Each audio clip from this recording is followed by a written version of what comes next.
Hi hello welcome to Icon Kitchen. పకోడీని ఎప్పుడు శనగపిండితోనే ట్రై చేస్తారు, కానీ ఇలా ఎప్పుడైనా గోధుమ పిండితోనే ట్రై చేస్తారా?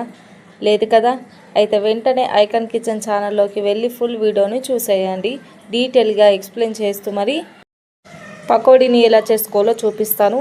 చాలా టేస్టీగా ఉంటుంది, అందరు కూడా ఇష్టపడతారు. ఇలా గోధుమ పిండితో చేస్తే శనగపిండితో చేసిన పకోడీని ఎనీ టైం తింటూనే ఉంటాం, కానీ ఇలా ఒకసారి ట్రై చేయండి. చాలా బాగుంటుంది, అందరికీ నచ్చుతుంది. అచ్చం పకోడీ లాగానే ఉంటుంది. నేను ఇందులో పాలకూర పకోడీ చేశాను. మీరు కూడా ఇలానే ట్రై చేసి ఒకసారి ఇంట్లో చేసి పెట్టండి, అందరికీ నచ్చుతుంది. మీకు కూడా చేయాలని ఉందా గోధుమ పిండితోని పకోడీ? అయితే వెంటనే ఐకాన్ కిచెన్ ఛానల్ని సబ్స్క్రైబ్ చేసుకోండి. నేను వీడియో పెట్టిన వెంటనే మీకు రావాలి అంటే ఏం చేయాలి? పక్కనే ఉన్న బెల్ సింబల్ని క్లిక్ చేయండి. వీడియో నచ్చితే లైక్ చేయండి, షేర్ చేయండి, కామెంట్ చేయండి. మీరు ఇంట్లో ట్రై చేసి ఎలా వచ్చిందో కామెంట్ రూపంలో నాకు చెప్పండి. థ్యాంక్ యూ సో మచ్ ఈ వీడియో చూసినందుకు, ఇంతవరకు లాస్ట్ వరకు చూసినందుకు.